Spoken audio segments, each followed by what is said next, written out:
નાથ મને ક્ષમા કરજો, નાથ મને ક્ષમા કરજો. બેટા બેટા તે શું કર્યું? ઝાડ પીધું?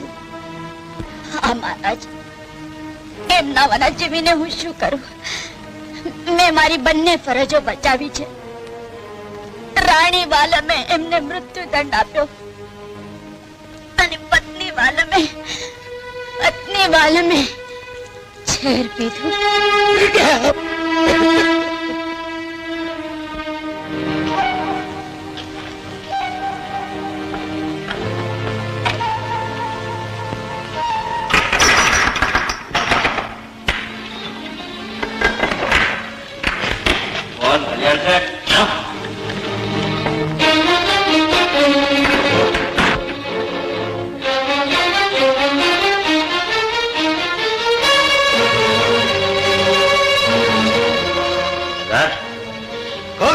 जय श्री कृष्ण.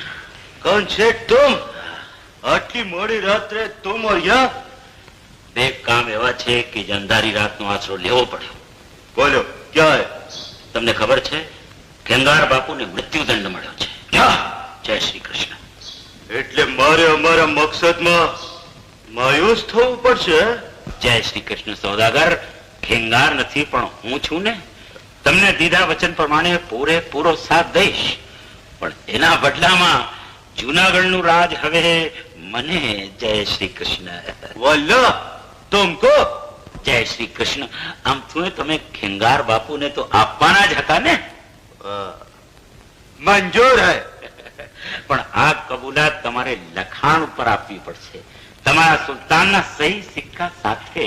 અને જય શ્રી કૃષ્ણ તે દી જ નાળ તલવાર તમારા હાથમાં આવશે. ક્यों શેઠ, हमारी बात पर तुमको यकीन नहीं है क्या? जय श्री कृष्ण यकीन तो पूरेपूरो છે સોદાગર, પણ આ તો લખેલું વંચાય એટલે. वो भी मंजूर है से. हम तुमको हमारा सुल्तान के पास थी, वो भी मंगवा देगा. और बोलो. मेहुल जीवे छे सौदागर. वो अभी तक जिंदा है? हाँ, અને એનું જીવન વહેલું મોડું આપણા માટે મોત છે. ફિકર મત કરો શેઠ, ત્યારે તો वो बची गयो, मगर अभी नहीं बचेगा. कसम खुदा का, हम उसको खत्म कर देगा. खत्म.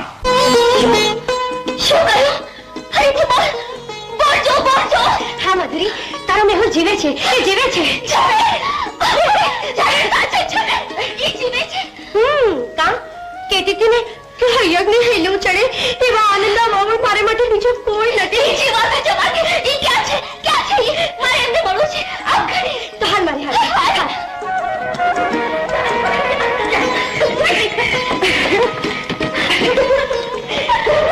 જય શ્રી કૃષ્ણ. હા ઝાપટિયા, હું તો નાખાતો નથી છે, તો પછી મારે ત્યાં રહેવામાં તને વાંધો શું છે કે આમ રાન રાન ને પાન પાન ભટક્યા કરો? મેં નક્કી કર્યું છે દોસ્ત કે જ્યાં સુધી નાળ તલવારનો પત્તો મેળવું નહીં, જ્યાં સુધી માના મોતનો બદલો લેવું નહીં, ગામના પાદરમાં પગ નહીં મૂકો. મેહુલભાઈ, મેહુલભાઈ, મેહુલ, મને કેમ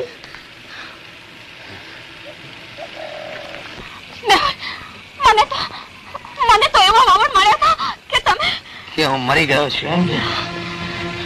મારું મળદું જોવા અહીં આવી છે, પણ મોત એટલું સસ્તું નથી માધુરી. તમે આવો શા માટે બોલો છો? પૂછ તારા બાપને. એ મને મારી નાખવા માટે મથ્યો, નાળ તલવાર ચોરવા માટે કરસનના કાન બંબેરા, મારા ઘરમાં આગ ચાપી, મારી બહેનનું જીવતર લૂંટ્યું, મારી માને જીવતી સળગાવી મૂકી. હું મરીશ માધુરી, પણ એમ નહીં મરું. તારા કુટુંબનો સર્વનાશ કરીને પછી જ મરીશ. જોઈ શું રહ્યા છો? પકડી લો ને. ખબરદાર, જીવતા જલાઈ આ મેહુલો લોહાર નહીં. એક ડગલું પણ આગળ વધ્યા છો તો આ કટાર તમારી સગી નહીં થાય. ફેંકી દો લાકડીઓ. અને સાંભળો, તમારા કલ્યાણ શેઠને કહેજો કે માધુરી હવે મારા કબજામાં છે. બાવડામાં બળ હોય તો છોડાવી જાય. ભાગો. ભેગી કર લાકડીઓ. લાકડીઓ લઈને મારો આવ્યા. આપણે ચૂલામાં હળગાવવા કામ લાગશે, રોટલા કરવા. અહીંયા થોડો પોરો ખાઈ પછી આગળ જઈશું. આ મોપાડી લાવીને તમે મારા શું કરવા માંગો છો? તારા બાપને ત્યાં તો નહીં જ મોકલું પાછી. તમારા બેનની તકરારમાં મને શું કામ હેરાન કરો છો? એનું કારણ છે તારો બાપ. એને એમ હતું કે આ મેહુલો માના મળદા ઉપર બેઠો ચૂપચાપ રોતો રહેશે, પણ હવે એને ખબર પડશે કે એને વેરનું વાવેતર કરી આ ધરતીમાંથી પ્રેત પેદા કર્યું છે. પારકાની બહેન દીકરીને ઉપાડી છે. ખેંગારના સાથીને હવે ખબર પડશે કે જયારે પોતાની બહેન દીકરીને કોઈ ઉપાડી જાય છે ત્યારે જીવ ઉપર કેવો જુલમ થાય છે. વાહ મરદ વાહ! તમારા માથે વાર કરવા બાપુએ તમારી માને કમો દીધું ને એમના ઉપર વળતો વાર કરવા તમે મને ઉપાડી લાવ્યા. ધન છે તમને, ધન છે બાપુને ને ધન છે મુછારાઓની મર્દાનગીને. અરે ખાંડાના ખેલ ખેલી સામ સમા બેર ઝેરના હિસાબ ચૂકવવાને બદલે તમે બેઉએ સ્ત્રીના પાલવને આગ લીધું. મને ઉપાડી લાવવાથી નાક મારા બાપનું નથી કપાયું, તમારું કપાયું છે. તમારું જીવથી સળગાવી દેવામાં આવનાર માના કમાવતનો બદલો લેવા નીકળેલ દીકરાને પ્રેમનું નાટક કરી પકડાવી દેવાનો પેત્રો કરનાર ખુટ્ટલ સ્ત્રીના મોએથી આવા શબ્દો શોભતા નથી. સાંભળી, કલ્યાણ શેઠના ઘરનો બદલો હું લઈશ, અને તે પણ તારા પાલવની આડ લીધા વગર. સમજી? જા, નીકળી જા અહીંથી. ચાલતી હું તો હરામ ઘેર તમને મળવા દોડી આવી હતી, પણ પોતાની જાત બચાવવા માટે તમે મને ઉપાડી લાવ્યા. મને ક્યાંય ચિંતા નથી દીધી. હવે મને આમ આધ વચ્ચે છોડી દેશો તોય તમારા માથે લાગેલું કલંક મટવાનું નથી કે તમારું કપાયેલું નાક પાછું વળવાનું નથી. હવે હું ક્યાં જાઉં? હવે નથી હું તને મારી સાથે રાખી શકતો. નથી તું પાછી જતી તો તારા માટે હવે એક જ ઠેકાણું છે, મુરલીધરનું મંદિર.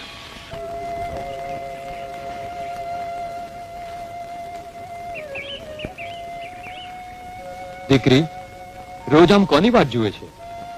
મેહુલભાઈની. મને અહીં મૂકીને ગયા પછી નથી એ આવ્યો, નથી એના કોઈ વાવડ. કોણ જાણે ક્યાં હશે, શું કરતા હશે. ગુરુજી. મેહુલભાઈ, તું? સુખી રહે દીકરા. સારું થયું ભાઈ તું આવ્યો. પણ આ કોણ છે? એ કલ્યાણ શેઠની દીકરી છે, માધુરી. કમરીબેન. ગુરુજી, અને અહીં આશરો આપો. કેમ, આને કોઈ ઘરબાર નથી? સગાવાલા નથી? છે તો બધાય, પણ વહાલા વેરી થયા છે. બે વેરીઓ વચ્ચે આ વેલ અટવાઈ રહી છે. ધર્મ સંકટ છે. આશરો આપશો તો ઉપકાર થશે. પ્રભુના આંગણે સૌને આવકાર જ હોય છે ભાઈ, પણ જો માધુરીની ઈચ્છા હશે તો એને જરૂર આવકાર મળશે. બોલ દીકરી, શું જવાબ છે તારો? પ્રપંચી પિતા પાસે પાછા પડવા કરતા પ્રભુ મંદિર સારું બાપજી. ભાઈ તું પણ અહીં 2-3 દિવસ રોકાઈશ ને? હું જઈશ. મારા કમાતનો બદલો મને જંપીને જીવવા દેશે નહીં. હૈયે હોળી ઉસળગે છે. હજી વેરની વસૂલાત બાકી છે બેન.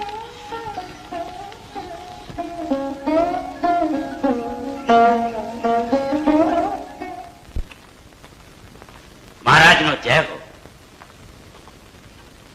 જય શ્રી કૃષ્ણ. આપે મને યાદ કર્યો મહારાજ? હા શેઠ, મારા વૃદ્ધ દેહમાંથી આ રાજ્યનો ભાર ઉપાડવાની તાકાત ધીરે ધીરે ઓછી થતી જાય છે. એટલે મેં પાટણના મંત્રીને બોલાવ્યા છે. એમની સલાહ લીધી. એમનો પણ એ જ મત છે કે આપણે જુનાગઢના મંત્રી બનાવવા. જુનાગઢનો મંત્રી? મને? હા કલ્યાણ શેઠ, આવતીકાલથી જ તમે મંત્રી પદ સંભાળી લો એવી અમારી ઈચ્છા છે. જેવી આપની આજ્ઞા. મહારાજ, મહારાજ, શું છે ખરતસિંહ? કલ્યાણ શેઠને ત્યાંથી માટે ઘોડ્યા જણાવ્યો છે વાવડ દેવા. શેના વાવડ? માધુરીબેન ને મેહુલ ઉપાડી ગયો. શું? મેહુલ મારી દીકરીને ઉપાડી ગયો? જય શ્રી કૃષ્ણ. ચિંતા ન કરો શેઠ, આજથી તમે જુનાગઢના મંત્રી છો અને મંત્રીની ચિંતા એ રાજની ચિંતા. હું હમણાં જ વરુ પગીને સિપાહીઓ સાથે રવાના કરું છું તમારી પુત્રી મધુરીની તપાસ માટે.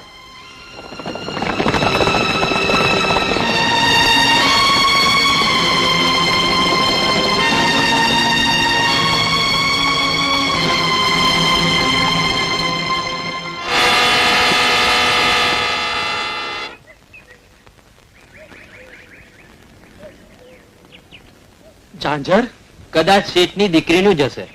આટલામાં તો ક્યાંય વસ્તી તો દેખાતી નથી. થોડે આગળ મુરલીધરનું મંદિર છે ભગી. મંદિર?